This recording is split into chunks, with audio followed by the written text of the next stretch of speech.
Good morning, Magnet Mustangs. Here we are for another moment of our story time. Today is another Dr. Seuss one, and it may be one some of you are familiar with, but I bet several of you are not as familiar. It's the Big Brag. The rabbit felt mighty important that day on top of the hill in the sun where he lay. He felt so important up there on that hill that he started in bragging, as animals will, and he boasted out loud. He threw out his chest. Of all of the beasts in the world, I'm the best. On land and on sea, even up in the sky, no animal lives who is better than I. What's that? Growled a voice that was terribly gruff. Now why do you say such ridiculous stuff? The rabbit looked down and he saw a big bear. I'm the best of the beasts, said the bear, and so there. You're not, snapped the rabbit. I'm better than you. Pooh, the bear snorted. Again, I say pooh. You talk mighty big, Mr. Rabbit, that's true. But how can you prove it? Just what can you do? Thought the rabbit. Now what can I do? He thought and he thought, then he finally said, Mr. Bear, do you see these two ears on my head? My ears are so keen and so sharp and so fine, no ears in the world can hear further than mine. The bear grunted. He looked at each ear. You say they are good, said the bear with a sneer, but how do I know just how far they can hear? I'll prove it, said the rabbit. My ears are the best. You sit there and watch me. I'll prove it by test. Then he stiffened his ears till they both stood up high and pointed straight up at the blue of the sky. He stretched his ears open as wide as he could. Shh, I'm listening, he said as he stood. He listened so hard that he started to sweat, and the fur on his ears and his forehead got wet. For 7 long minutes he stood. Then he stirred and he said to the bear, Do you know what I heard? Do you see that far mountain? It's 90 miles off. There's a fly on that mountain, and I just heard him cough. Now the cough of a fly, sir, is quite hard to hear when he's 90 miles off, but I heard it quite clear. So you see, bragged the rabbit, it's perfectly true that my ears are the best, so I am better than you.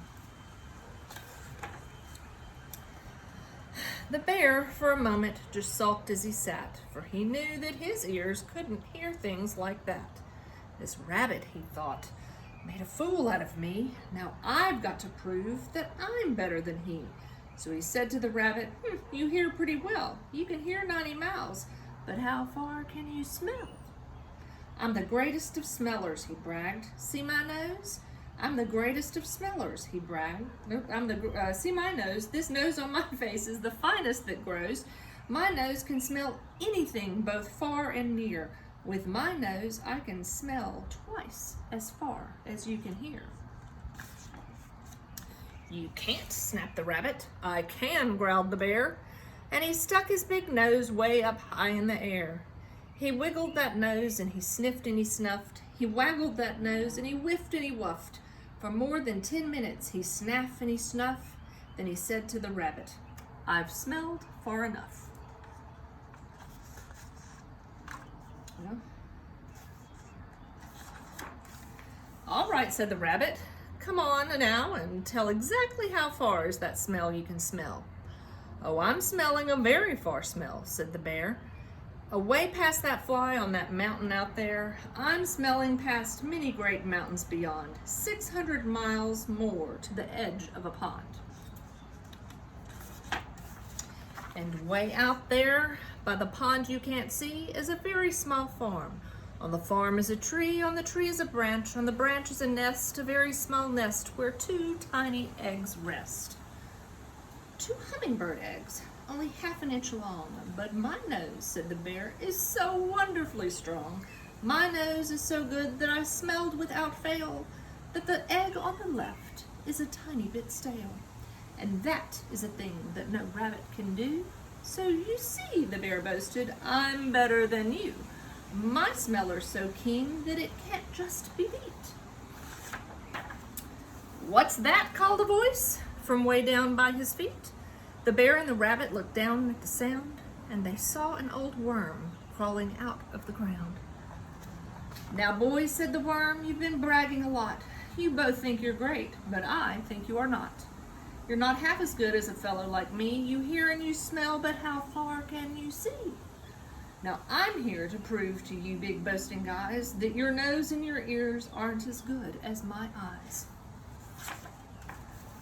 And the little old worm cocked his head to one side, and he opened his eyes and he opened them wide.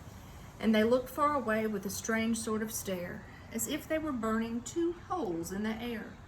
The eyes of that worm almost popped from his head. He stared half an hour till his eyelids got red. "That's enough," growled the bear. "Tell the rabbit and me, how far did you look and just what did you see?" "Well, boys," the worm answered, "that look that I took was a look that looked farther than you'll ever look. I looked across the ocean way out to Japan, for I can see farther than anyone can. There's no one on earth who has eyesight that's finer. I looked past Japan, then I looked across China. I looked across Egypt, then took a quick glance across the two countries of Holland and France. Then I looked across England and also Brazil, but I didn't stop there. I looked much farther still. And I kept right on looking and looking until I'd looked round the world and right back to this hill. And I saw on this hill, since my eyesight is so keen, the biggest two fools that have ever been seen. And the fools that I saw were none other than you, who seem to have nothing better to do than sit here and argue who's better than who." And then the little old worm gave his head a small jerk, and he dived in his hole, and he went back to his work. The end.